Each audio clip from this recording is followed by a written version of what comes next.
Hello আমার প্রিয় ছাত্রছাত্রী বন্ধুরা, আমি তোমাদের অমিতাভ স্যার। সবাইকে আমার YouTube channel practical and theory ক্লাসরুমে স্বাগত জানাচ্ছি। আজকে তোমরা তোমাদের সামনে দেখতে পাচ্ছ তিনটে কালারের সলিউশন রয়েছে।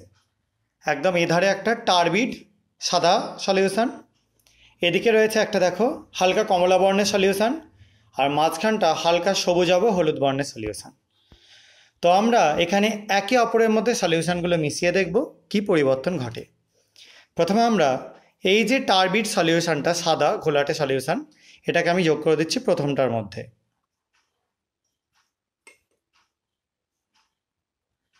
দেখো সলিউশনটা একটু কমলা হলুদ টাইপের হয়ে গেল, অনেকটা আগের থেকে, কিন্তু আগেরটা ট্রান্সপারেন্ট ছিল, এখন কিন্তু একটু ঘোলাটে হয়ে গেছে। এবার আমরা এটাকে যোগ করে দেবো মাঝেরটায়। দেখো কি পরিবর্তন ঘটছে, সলিউশনটার কালার আস্তে আস্তে লাল হয়ে যাচ্ছে এবং আমরা একটা বাবলস দেখতে পাচ্ছি। যে বাবলসটা উঠছে সেটা হচ্ছে কার্বন ডাই অক্সাইডের বাবলস। এবং সলিউশনটা যে লাল হয়ে যাচ্ছে তার পেছনে কি যুক্তি আছে সেটা নিয়ে এবার আমি আলোচনা করব।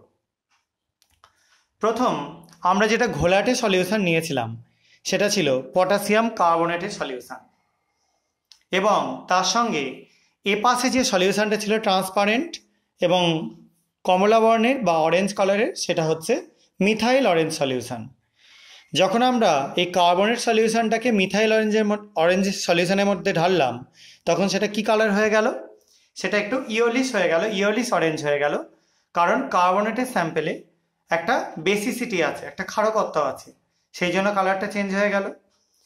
এরপর যখন আমরা এখানে মাঝখানে আমি নিয়েছিলাম ক্রোমিক অ্যাসিডের সলিউশন, সেই সলিউশনের মধ্যে যখন আমরা এটা যোগ করে দিলাম তখন কার্বন ডাই অক্সাইডের এভারভেসেন্স তৈরি হলো, এবং অ্যাসিড স্যাম্পেলে যোগ করবার জন্য আস্তে আস্তে মিথাইল অরেঞ্জটা লাল বর্ণ ধারণ করলো, যেটা এখন তোমরা যে কালারটা দেখতে পাচ্ছ। সবাই নিশ্চয়ই বুঝতে পেরেছো ব্যাপারটা? তাহলে যদি কারো সমস্যা থাকে তাহলে তোমরা কমেন্টে জানাতে পারো যে কি সমস্যা রয়েছে এখানে, বুঝতে পারলে না কোন জায়গাটা।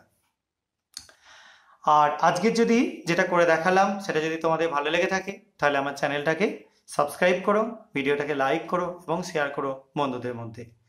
আজকের মতো এইটুকুনি, সবাই খুব ভালো থাকবে, সাবধানে থাকবে, বাই।